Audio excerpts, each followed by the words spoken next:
Hello' everyone, আপোনালোক সকলোকে মোৰ চেনেললৈ পুনৰবাৰ স্বাগতম জনাইছোঁ। আজি আকৌ দেওবাৰ, ভাবিলোঁ ৰাতিপুৱাৰ ব্লগটো আৰম্ভ কৰি দিওঁ। বৰষুণ দিয়ে আছে, যোৰহাটততো দিয়ে আছে বাৰু, বেলেগৰ কথা নাজানো, বেলেগতো দিয়ে আছে হপায়। আৰু কিন্তু কাপোৰ কানি ধুবই লাগিব। কাপোৰখিনি ধুলোঁ, কাপোৰ কানিখিনি ধুই মেলি কামখিনি কৰি ভাতকেইটা খাই জাষ্ট ফ্ৰী হৈছোঁ। আৰু ভাবিছোঁ এতিয়া পঢ়িম, আজিৰ দিনটো আকৌ পঢ়িম বুলি ভাবিছোঁ। আৰু এফালে যাবলগীয়াও আছে, দেখুৱাম বাৰু আজি ক'ত নাযাওঁ, কিনো কৰোঁ। আৰু আজি মই প্ৰিভিয়াছ ইয়েৰ কুৱেশ্যন 70টামান দি দিম বুলি ভাবিছোঁ। মই গোটেইখিনি কালেক্ট কৰা ইউটিউবৰ পৰাই, আৰু সেইখিনি আজি আপোনালোকক শ্বেয়াৰ কৰি দিম, আপোনালোকৰ যাতে সুবিধা হয়। প্ৰিভিয়াছ ইয়েৰ কুৱেশ্যনখিনি মই লিখি ৰাখিছোঁ, আৰু সেইখিনি আজি আপোনালোকক দি দিম। আহকচোন আজি কি কৰোঁ ভিডিঅ'টো দেখুৱাই যাওঁ। কাপোৰ ধুইছিলোঁহে, আকৌ বৰষুণ পেলালে। এইখিনি গোটেই গাড়ী উলিয়াওঁতে গোটেই ফচি যায়, ইমান অৱস্থা নাই। বৰষুণ দি একদম অৱস্থা নাইকিয়া হৈ গৈছে। কাপোৰখিনি ভৰাই লওঁ, তাৰপিছতে পঢ়া শুনা আকৌ কৰিব লাগিব। ভালছে শুকুৱাই নাই, কিন্তু আকৌ নুশুকালে ইউনিফৰ্মৰ কাৰণে প্ৰব্লেম হ'ব নহয়। সেইকাৰণে কাপোৰখিনি ভৰাই ল'লে আজৰি হ'ম আৰু তেতিয়া চিন্তাটো নাই, ভিতৰতে শুকাবলৈ দি দিব লাগিব। কাপোৰকেইটা মেলি লওঁ।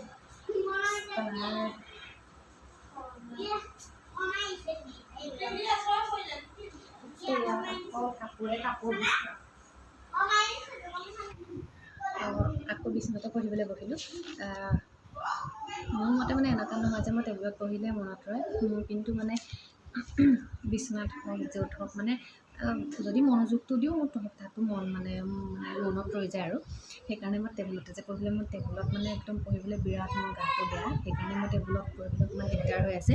সেইকাৰণে মই ভাবিছোঁ যে গোটেই নপঢ়োঁ বুলি, মনোযোগটো মেইন। সেইকাৰণে বিচনাতে পঢ়িবলৈ লৈছোঁ। আৰু এইখিনি নোটখিনি বনাই থোৱা আছিলে, মই মানে হেৰিৰ ওপৰত পঢ়িম বুলি ভাবিছোঁ। ব্ৰহ্মপুত্ৰ নদী আৰু বৰাক নদী, যিখন অসমৰ মানে নদী, মুখ্য নদী যিকেইখন, এইখনৰ বিষয়ে বহুত প্ৰশ্ন অহা দেখা যায়। সেইকাৰণে ইয়াত পঢ়িম বুলি ভাবিছোঁ, আৰু পঢ়িবলৈ ল'লোঁ। আগত বনাই থোৱা আছিলে যদিও আজি কেইটামান অলপ বনাই লৈছিলোঁ। মই দেখুৱাইছোঁ আকৌ কি বনাইছোঁ। বনাই থোৱা আছিলে আজি ট্ৰিবিউটাৰ্ছ অফ ব্ৰহ্মপুত্ৰৰ বিষয়ে, এনেকৈ অলপ চলপ এতিয়া পঢ়িবলৈ বনাই লৈছোঁ। এই মাজে মাজে বৰ দিগদাৰ লগায়, দেখিছেনে? ক'ত বহিলেহি, তাই যেন বহিবলৈ জেগাই নাই। আপুনি ছাইডত থাককচোন, যাওক, কিবা এটা দেখুৱাই আছোঁ মই। এইখিনি মানে ইম্পৰ্টেণ্ট, মানে নোট হিচাপে বনোৱা নাই, এইখিনি মানে ইম্পৰ্টেণ্ট যিখিনি ওপৰে পৰা চাই যাম। আৰু ট্ৰিক্সো লিখি থোৱা আছে, এইখিনি ইউটিউবৰ পৰা কালেক্ট কৰি থৈছোঁ যাতে মোৰ মনত ৰয় পটককৈ। এইখিনি বাৰু আগত হেৰি কৰি থোৱা আছে, আৰু আগত লিখি থোৱা আছে মই ব্ৰহ্মপুত্ৰৰ বৰাক নদীৰ ওপৰত বনাই। তাই মানে খেদি ভাল পায়, সেইকাৰণে মই যদি এনেকৈ মানে উলটিয়াও নহয়, তাই পটককৈ আহে। বৰ দিগদাৰ লগাইছে মাজে মাজে। এইখিনি এনেকৈ ধুনীয়াকৈ বনাই থোৱা আছে, মানে ব্ৰহ্মপুত্ৰ নদীৰ বিষয়ে। এইখিনি আখৰবোৰ একদম ইগন'ৰ কৰিব দেই, এইবোৰ একদম খৰকৈ বনোৱা হয়, টাইম নাপাওঁ। একদম খৰকৈ বনাই যি নহওক আৰু মই বুজিব পৰাকৈ লিখি থৈছোঁ। আৰু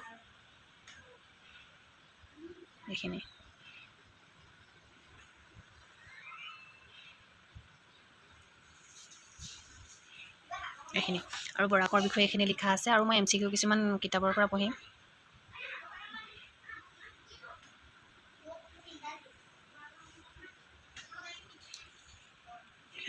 আৰু সেইখিনি আৰু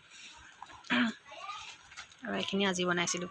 এইখিনি ট্ৰিবিউটাৰ্ছ অফ ব্ৰহ্মপুত্ৰ, এইখিনি যাতে মই ৰিভাইজ কৰি দিব পাৰোঁ, পইণ্ট আউট হিচাপে বনাইছোঁ। মানে এতিয়া এইখিনি মুখস্থ কৰি লওঁ, মানে অলপ পঢ়ি লওঁ।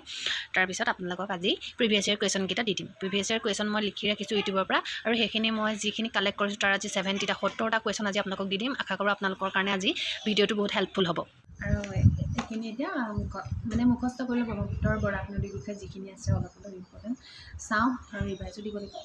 ওচৰত কামচুক খাম্বালা চুৰটেন নামৰ ঠাই এখনৰ চেমাই নামৰ হিমবাহ এটি হ'ল ব্ৰহ্মপুত্ৰ নদীৰ ওপৰত। এই স্থানৰ উচ্চতা সাগৰ পৃষ্ঠৰ পৰা 5150 মিটাৰ। ভাৰতৰ উত্তৰ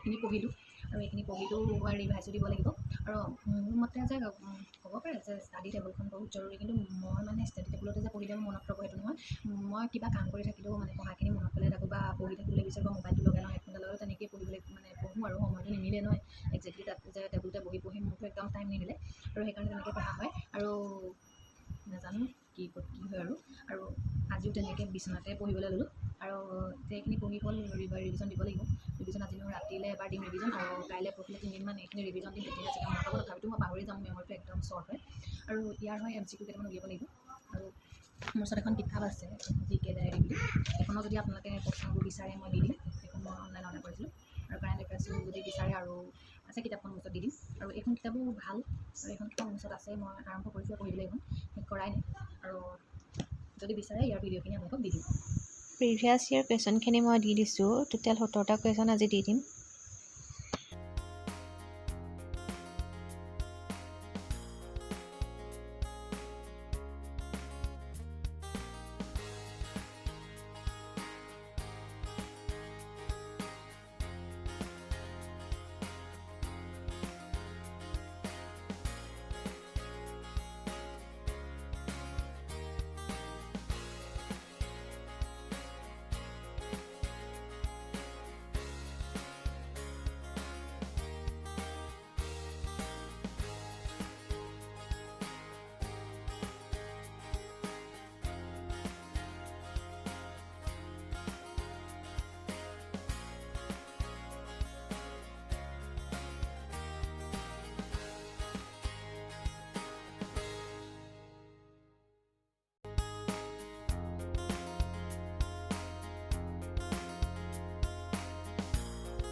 পঢ়ি শুনি অলপ ওলাই আহিলোঁ ওচৰৰ নবৌ এজনী ঘৰত আম অকণমান খাওঁ বুলি আৰু সকলোৱে মিলি আম অকণমান খালোঁ এতিয়া অলপ দেখুৱাই দিছোঁ আপোনালোকক ভিডিঅ'টো